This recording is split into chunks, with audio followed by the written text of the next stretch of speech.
want to ask you, Frank Mitzi Corides says, do you think TNA will surpass AEW as the number 2 wrestling brand at times, Raj, because of your back and forth online with Dave Meltzer? Some people see you as an AEW hater. I know the internet is convinced that Eric is. I don't think either one of you are. Raj, we heard from Eric. He thinks TNA still has a chance to pass AEW.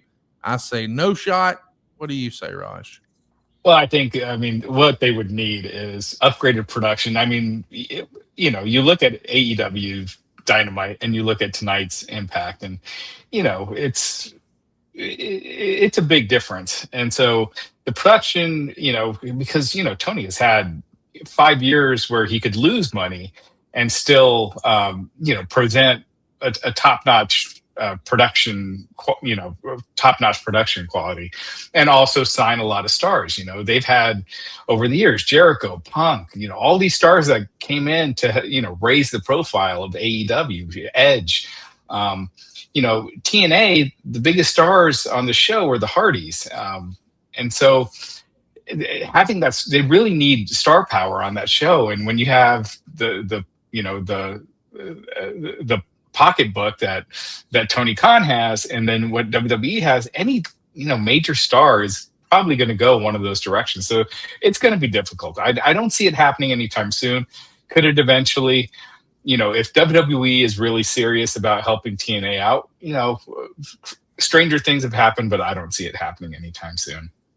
Let me qualify my statement about TNA being able to be number 2. I'm talking about from a television viewership perspective, not so much from a revenue perspective. But I think from a television viewership position, look, Tony, AEW is doing maybe 500,000 viewers. They're going to be down to 400,000 by spring once NBA starts taking off and it starts heating up during the playoffs. It gets tougher anyway, and they're losing 20% of their audience on average, and they have been for a long time, and nothing's going to change. If you look at their numbers this week, I would guess, I wouldn't bet money necessarily because I don't track it close enough, but I'm pretty safe in saying that they probably lost. I don't know. They've kind of leveled out at the bottom. So I don't know. They're probably 5, 10, 15% less than average. But for the year, they're probably close to 18% year over year, less than where they were. And that's consistent. And at that rate, they're going to be hovering around 400,000 by the middle or end of this year. That's not that hard a number for TNA to beat if they do some of the things we've been talking about. And I do think it's possible. It's just not that hard. Yes, Tony's had 5 years and he's spending a lot of money on production. The difference in the production could be easily addressed, and it's not going to. There's going to have to be some upgrade, and it's going to come in personnel. To be honest, I don't know who directed that show, but it was okay, but it could have been so much better. But I think they can do it from a television perspective. And I do think, TNA can probably look at Collision as kind of like that first step. Collision last week did 271,000 viewers. And I know people will be like, well, it was up against an NFL game. Well, they've been under 300,000 viewers for the last several months in a row for its regular time slot. So this is kind of where it's at. So if they can... if they're able to get to the point where they're beating that number regularly, then you can set your sights on trying to beat Dynamite regularly, But I do think Collision is kind of the starting point because their numbers are really low, and it's something I do think, especially if they have NXT working with them heavily. I think they really need to lean on NXT early on because I think outside of that, they don't have the star power right now really to compete. And I do believe for strategic reasons, and they're legitimate as hell, but purely strategic reasons, WWE wants TNA to succeed. With no respect to putting pressure on AEW. WWE wants TNA to succeed and be supportive of them because they're competitive. And it helps position them in the future. To avoid antitrust lawsuits. I firmly believe that. I believe they're going to get the support they need. And with that support, I think they can be successful. Raj, I want to put you on the spot here. Everybody's going to be talking about what this number is. What do you expect the rating to be for the debut episode of TNA on AMC? I think it'll do a little under 300,000, maybe like 260, 270, somewhere in there. I don't think the promotion for it was that strong. I mean, it was. I did see some commercials for it here and there on CNBC of all places. I saw ads several times on there, but I didn't think the promotion was that strong to be, a really out of this world number. So I'm going to go with like a 270,000 viewers. Yeah, I got on AI this morning in anticipation of the show, and I think I said last week, we talked about it, that I'll be able to tell early on how much promotion off network AMC gives this launch, and I didn't see anything.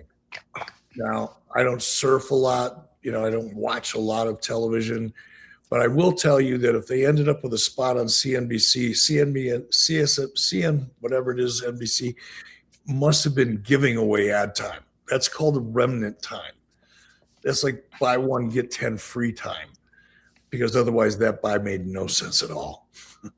Yeah, it seemed like a YouTube TV remnant ad, like it was through YouTube TV, because I was watching it through YouTube TV. So it definitely didn't seem like a targeted ad on those shows. But what I got out of AI this morning was very little social media, but it's only so effective.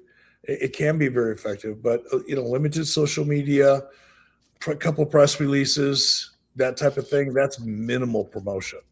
That's bare minimal promotion. And that was a little disappointing to me. So I think, for me, I don't know what the average audience for the network is, but I think in this case, there'll be a lot of tune-in of people who normally don't watch. A lot of people are like me. I had to look it up and find out where it was. I didn't know what channel it was on DirecTV. I'm thinking it'll do 350, 375, 400 would be cause for celebration. Does it fall off a cliff next week, Eric? Sure. They always do. WWE, SmackDown did when it moved to Fox dramatically. Just about everything loses audience pretty consistently, and it's the same is true, by the way, for drama, comedies, other forms of entertainment.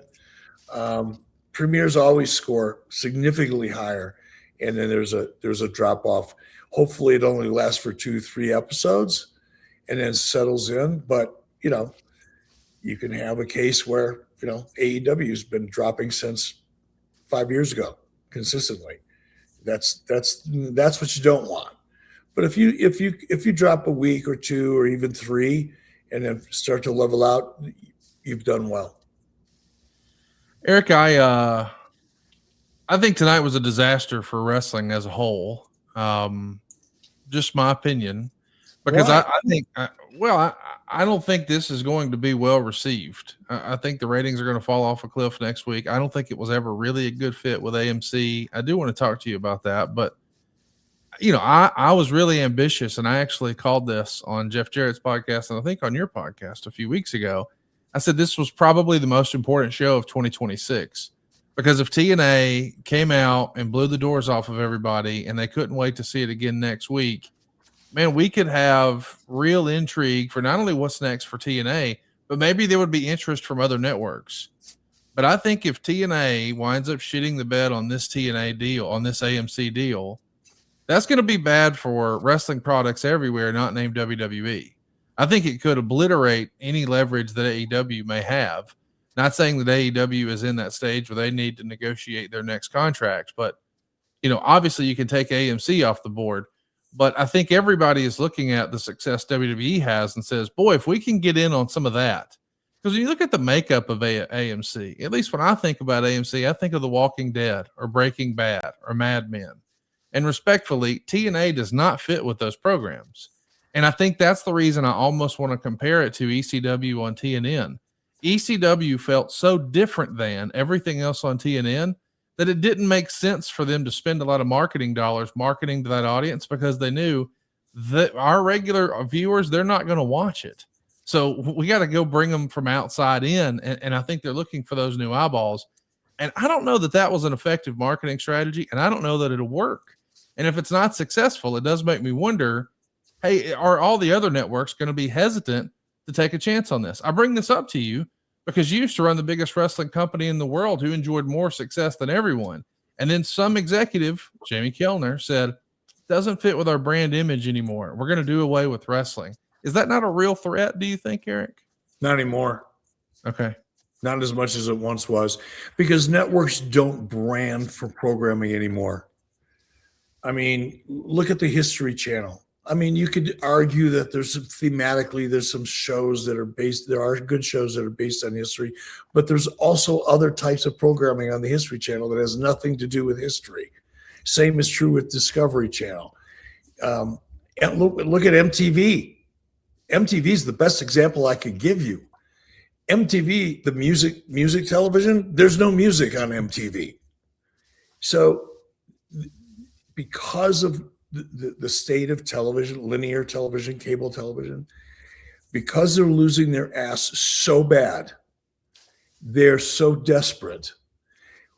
Your point is well taken, and I'm not going to minimize it by saying I don't think that's going to be an issue. Sure, it will be an issue, but it's not as bad as it used to be because networks are desperate. You know what it's going to take? It's going to take somebody that's going to be able to come in with a story and talk about how successful wrestling can be and provide a solution to people that have tried it and failed, including Tony. So if this would have been 10 years ago, I would absolutely agree with you. Maybe even 5 years ago. But in today's environment, listening to the conversations that I hear, some that I have, with the appetite and attitude of programming executives when it comes to buying television, it's not as big a deal as you think. SaveWithConrad.com. Yeah, I'm Justin Ruffin from Knoxville, Tennessee. What got me to Save with Conrad was the 83 Weeks podcast. I really wasn't thinking about getting rid of any debt. I just wanted to cash out some equity in the house to do remodeling. But I did both, so that was pretty awesome. Worked out great.